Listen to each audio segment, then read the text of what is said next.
Ustozga shu yaxshi o'qiydiganlar bo'lsa bo'ldi. Qolganlar bilan ish yo'q. Biz qolib ketyapmiz tushunmasdan. O'zi ham to'liq tushunmaydigan narsasini bizga tushuntirishga harakat qiladimi? Bu o'rgatayotgan narsalarni birortasini ham amalda qo'llab bo'lmaydi-ku. O'qituvchimiz judayam ko'p vazifa berib yuboradilar. Bir kuni faqat shu fanga ketadi. Ustozimiz eskicha fikrlaydi. Faqat ma'ruza eshitamiz. Вообще zerikarli-da. O'quvchilardan shunga o'xshash e'tirozlarni ko'p eshitamiz, to'g'rimi? 5-10 martalab repetitor almashtiradigan, maktabda, universitetda o'qituvchilarni bilim berishidan qoniqmaydigan yoshlar oramizda juda ham ko'p. Nima deb o'ylaysiz? Bunga faqat o'qituvchilar aybdormi yoki o'quvchilarning o'zida ham gap bormi? Balki bu muammolar o'quvchiga ham, o'qituvchiga ham umuman aloqasi bo'lmagan uchinchi taraf sababli yuzaga kelayotgandir. Yaxshilab joylashib oling, bugun shu haqida chuqurroq gaplashamiz.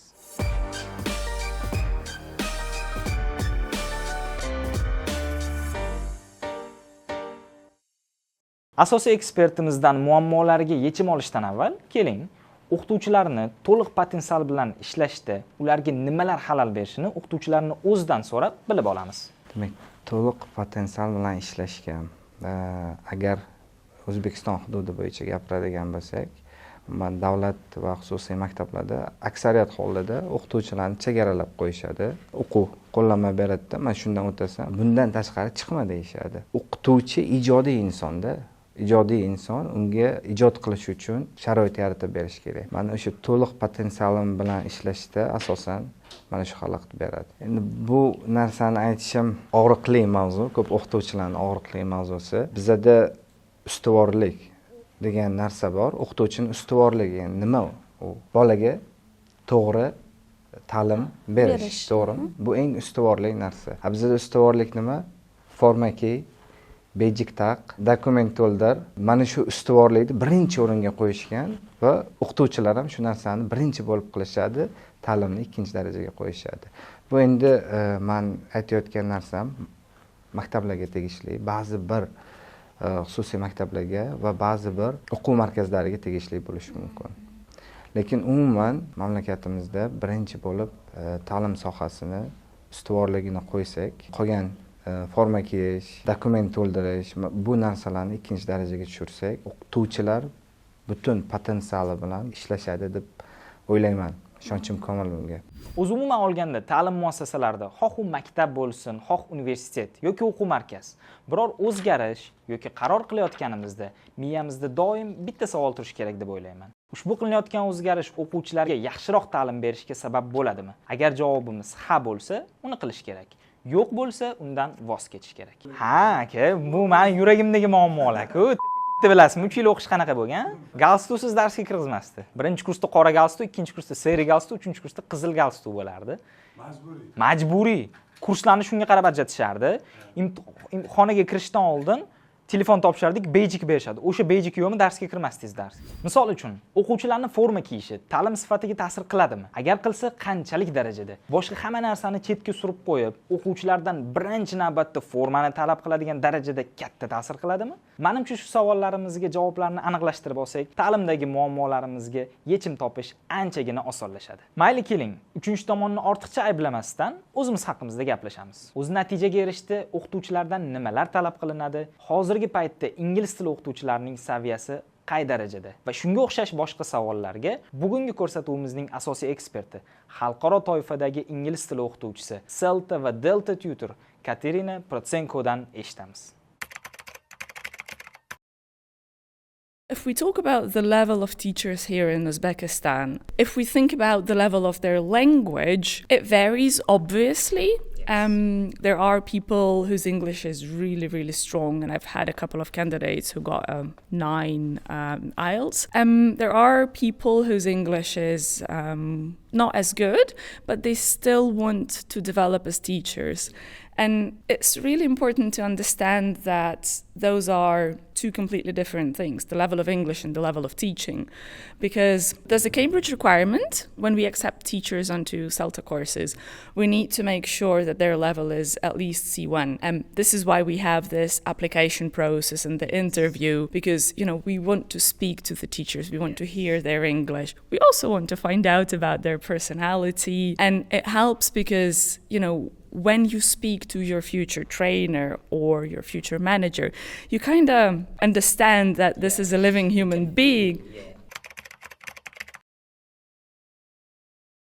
Men tanlagan kasbim ingliz tili o'qituvchilik. Men o'zimni boshqa kasbda ko'ra olmayman. Misol uchun ko'p o'qiganman, uzoqroq yashash uchun har 5 yilda kasbingni o'zgartirishing kerak. Yoki bo'lmasa stress his qilmaslik uchun, yoki bo'lmasa hayotda mazza qilib yashash uchun har 5 yilda kasbingni o'zgartirishing kerak. Men hatto tasavvur qilib ko'ra olmayman, qaysi kasbga o'zgartirgan bo'lardim. Chunki o'qituvchilar oilasida tug'ilganman, yoshligimdan o'qituvchilik, hali hanuzgacha o'qituvchilik, hattoki onalik ta'tilimda ham men dars o'tganman. Shuning uchun bu kasbdan boshqa kasbni o'zim ko'ra olmayman. Endi o'qituvchilik bu juda ham sharafli kasb. Mana shu sharafli kasb bo'lgani uchun bizda, menda o'zimda qoniqish ko'proq bo'ladi.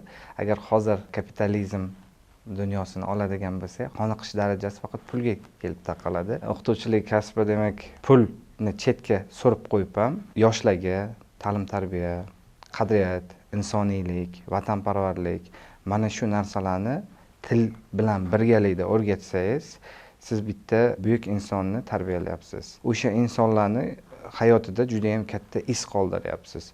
Mana shu narsa eng katta qoniqish beradi.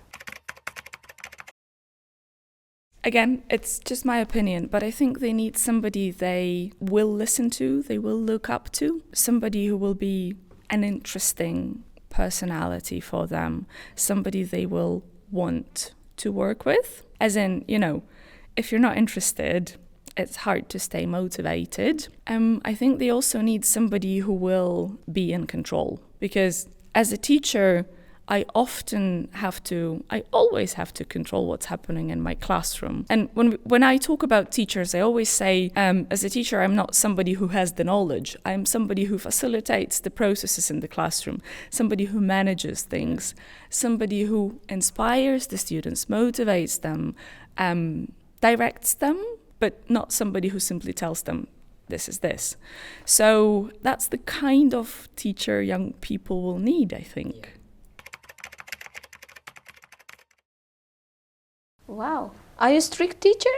Sometimes yes, sometimes I don't think no. so. I don't think so. I have seen your lessons. You are not a strict teacher. No, in CELTA you can be a strict teacher. Okay. Men o'zimni eslayman, boshlang'ich sinfda o'qituvchimiz qo'limga urganlar lineykada. Yozuvim xunugida, chunki men chap qo'lda yozishni boshlaganman-da. Endi onam o'qituvchi bo'lganlar uchun o'ng qo'lga o'tkazmoqchi bo'lganlar, o'ng qo'lda xunuk yozardim va lineykada urardi boshlang'ich sinf o'qituvchim, eslayman. Qattiq qo'llay deganda, bizda o'zbek mentalitetidan kelib chiqqan holda bolada jismoniy qanaqadir zarar yetkazish, bolani turg'azib qo'yish tushuniladi, lekin siyosat degan narsa bor. Ba'zi bir insonlarni ko'rganimizda anu qilamiz, qo'rqamiz, shunday qarashidan qo'rqamiz-da. Men o'ylaymanki, o'qituvchi bolaga siyosatini baribir ko'rsatish kerak. I think that teachers also play a huge role in the learning process. For example, this concept of affective filter, I think by Stephen Krashen, where he says that, if students feel stressed, if they're anxious, they won't be learning, there won't be an opportunity for intake. I think that teachers play a big part in that. So if as a teacher I create a stressful atmosphere, my learners will not be able to learn. The other thing is, as a teacher, I have to be really attentive to what my learners can and cannot do. Because if I know that I have a specific learner who is slower than the others and they need a written record of what's happening in the classroom, I should be making notes on the board while I'm talking to the students so that this learner who is slower can actually make notes. It's the same in one-on-one lessons. If I know that my learner will benefit from a visual representation of what we're doing, I should be doing that. So it's kind of, it's a two-way street. Yuqorida ko'rganimizdek, ingliz tili o'qituvchisidan nimalar talab qilinishi endi anchagina aniqlashdi. Lekin natija faqat o'qituvchiga bog'liq emas. Bu yo'lda o'quvchidan ham talab etiladigan narsalar talaygina. I think that, first of all, it is the student's responsibility. They have to really understand why they're learning. They need to want to learn. There's two concepts. There's perceived needs and real needs. And by perceived needs, I mean things which I think I need. So I may think I need a native speaker teacher to be able to understand different accents. Whereas my real need is to be able to understand different accents, but the real need is to train my listening skills. And having a teacher who is an expert, who can teach listening well and has access to the recordings with different accents, that's what I really need. As a student, first of all, I have to have some sort of need, even if it's just for fun. Like, for example, I have a teacher, I'm taking French classes once a week just to maintain my level of French. I don't have a specific goal, but it's my own desire and my own responsibility. Kuniga 24 soat bo'ladigan bo'lsa, hop, agar har kun dars bo'ladigan bo'lsa ham, kunora dars bo'lsa ham 1,5 soat, hop, uzoq bilan 2 soat o'quvchiga vaqt sarflaydi. Ya'ni berayotgan ilmni o'qituvchi, agar ilmni 100% qilib oladigan bo'lsak, 20% ni o'qituvchi beradi. Qolgan 80% ni qanday qilib olish kerak bolalar? Self-study qilib olish kerak. Mana shu narsani tushungan bola maqsadga yetib boradi. 20% ni o'qituvchi beradi, qolgan 80% ni self-study qiladi. IELTSdan yuqori ball olgan bolalar ham, boshqa fanlardan, umuman qaysi muvaffaqiyatga erishgan inson, o'quvchi kim bo'lishidan qat'iy nazar 80% o'zini harakati bo'ladi. Berayotgan universitetlarda o'qiydigan, kollejda o'qiyotgan, maktabda yaxshi o'qiyotgan o'quvchilar hammasi talabalar, ular 20% ustozdan ilm oladi, qolgan 80% ni takrorlab, self study qilib, o'sha bergan ilmni mustahkamlab, o'zi harakat qilgani uchun ular natijaga erishadi.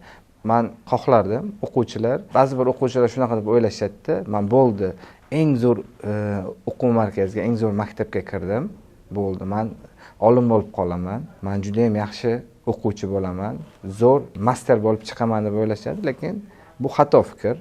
Chunki eng zo'r Garvard universitetida ham professor keladi, leksiya o'qib ketadi, qolganini nima qilishadi? Mana shuncha kitobini o'quvchilar o'zlari self study qilib, o'qib, o'rganishadi.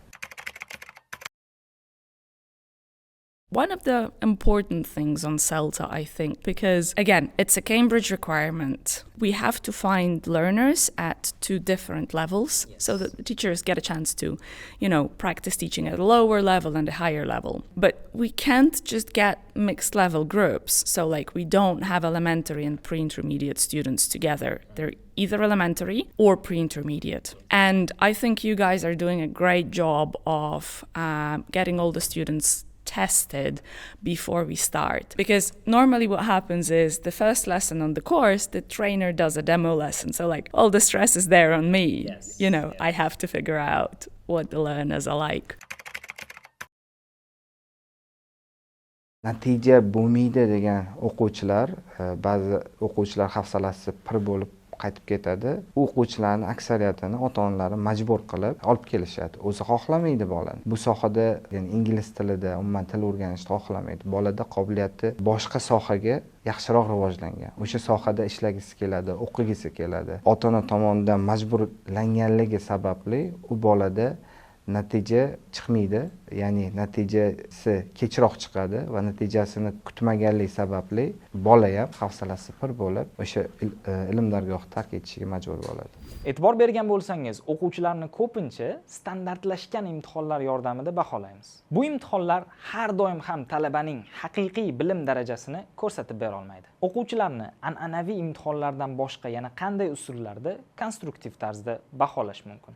I am not a huge fan of standardized tests. First of all, because of the test conditions. I think a lot of people perform differently when they are stressed, and we all know that. Standardized tests are standardized. They don't account for all the differences in us.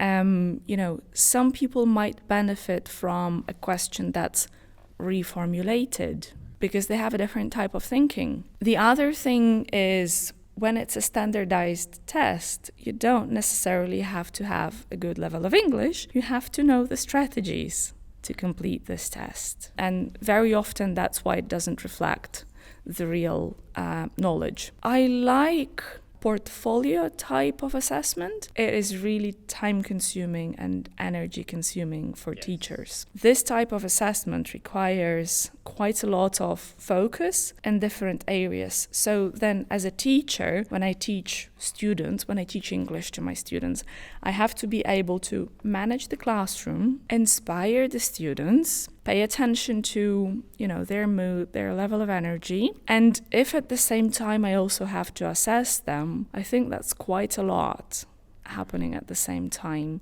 So I'd love to be able to do that. I don't think it's realistic. Bizda o'qituvchi deganda ko'p o'quvchilarni yig'ib olib, ma'ruza o'qiydigan insonni portreti shakllanib qolgan. Bu portretni qaytadan chizish uchun ma'ruzalarni qanday optimallashtirish mumkin? O'zi bitta guruhda nechta o'quvchi bo'lish kerak? I think there's quite a lot of techniques which can be transferred into larger classes because there are lots of tools. So, for example, if you have a big class and your aim is to talk about reading skills for IELTS, and you have about 50 people or 100 people, you can still do quite a lot of interaction.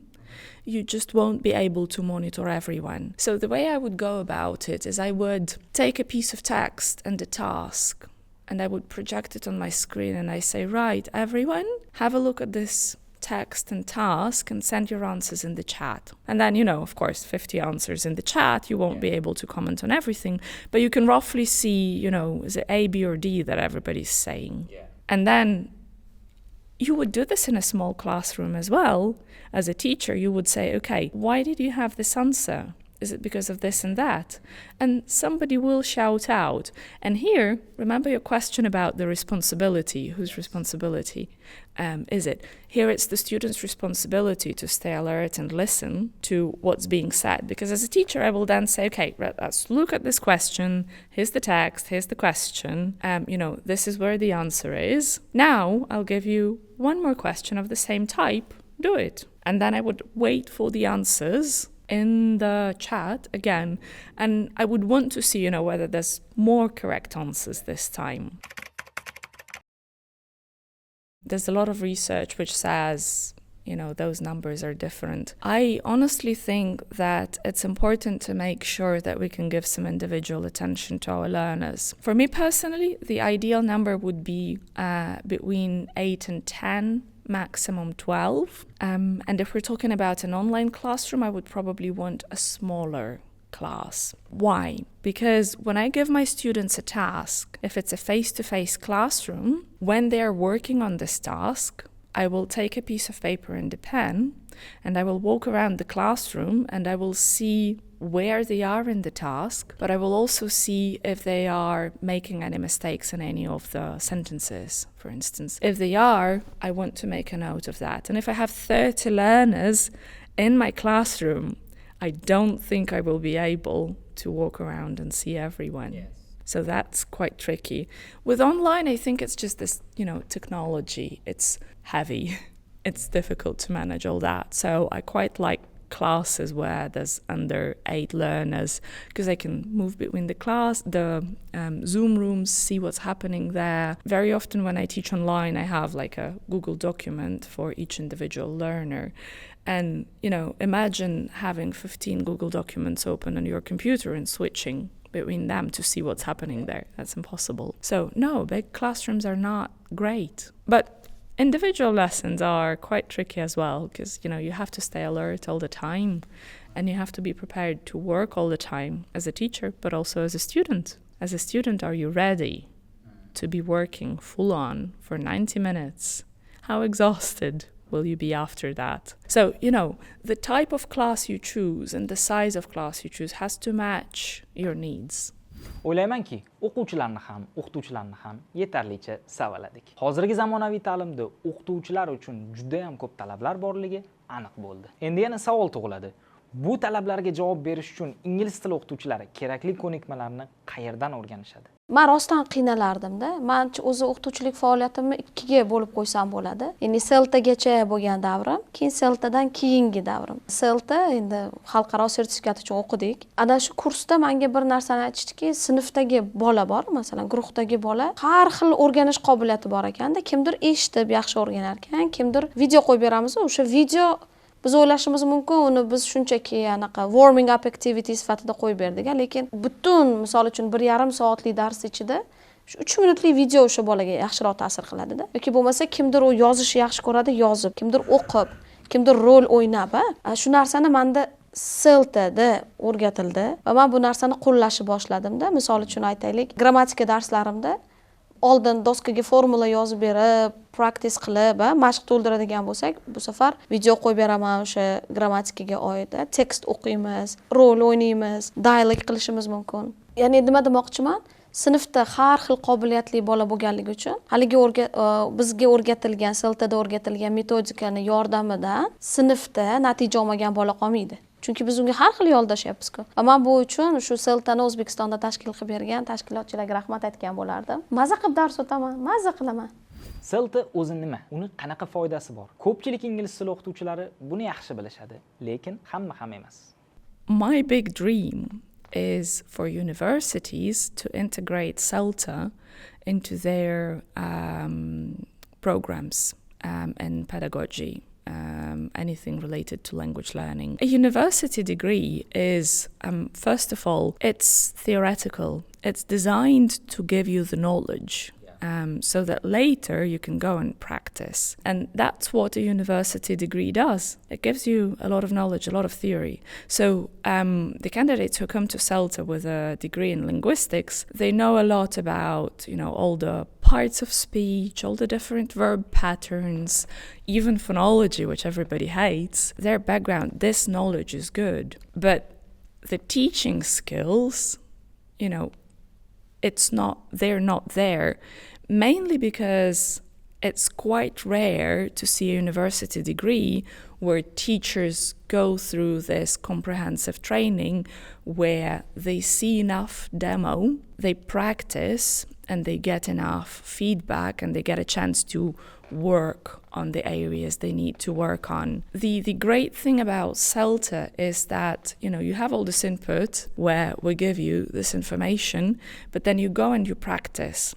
And while you're in the classroom, you're doing things, and very often you already see, it's not working. I need to do something about it. And then we get together and we talk about the things that worked, and, you need to continue doing that, and the things that didn't work. And most importantly, how to work on that. So it's this practical component that makes CELTA so unique.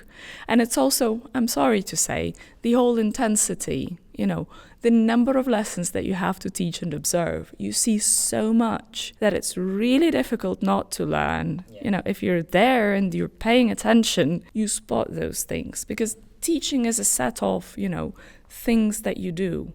And there's a lot, they can also get quite standardized. Certificate normally confirms that they have learned how to do that. Whether they do that, that's a different question. I think one of the important things is, can they? Does their environment let them? And if it doesn't, then there are institutional changes which should take place. And I think they should. And I think those teachers who have CELTA should talk about that. And, let's not get overly optimistic here. Not everything is possible. I understand that, classes with 50 students, still possible, still a solution somewhere, depending on the purpose. And, lots and lots of other things. But if this teacher can do CELTA-style teaching, I think they should. During the final days of CELTA, I normally have input sessions where we take different course books and we take lesson shapes or lesson frameworks. Basically, it's a reading lesson. Here are the stages for this reading lesson. And we take different course books and we see how they match those stages which we've learned on CELTA. Because course books are very different. And if teachers go back to their classrooms and they simply follow course books and do exercises one by one, then of course they still do some things they learned in CELTA. They do concept checking, they grade their language, but that's not enough. I think the big change that should take place is this essence of what do I want to achieve?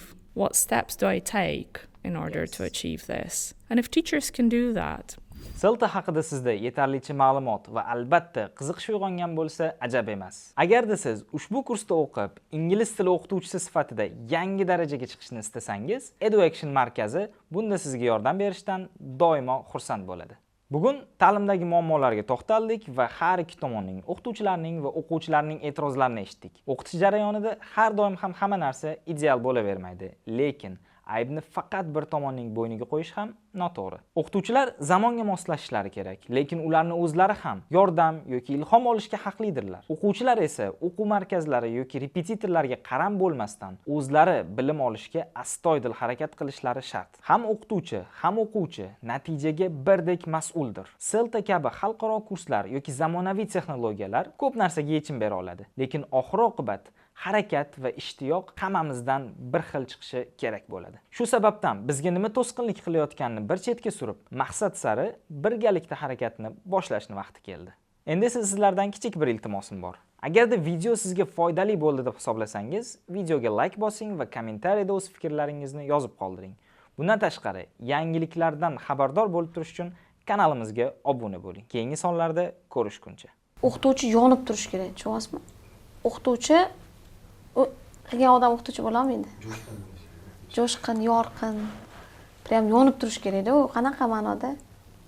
Passionate bo'lish kerak. Men o'quvchi sifatida xarizmatichni o'qituvchi tanlagan bo'lardim. O'quvchi bo'lish kerak. Ko'p hali gaplar. Voy, talk a lot. We can talk. O'quv markazidagi ham o'quvchilarga ham yaxshi shapaloqlar bo'lgan. Shapaloqlar bo'ldimi?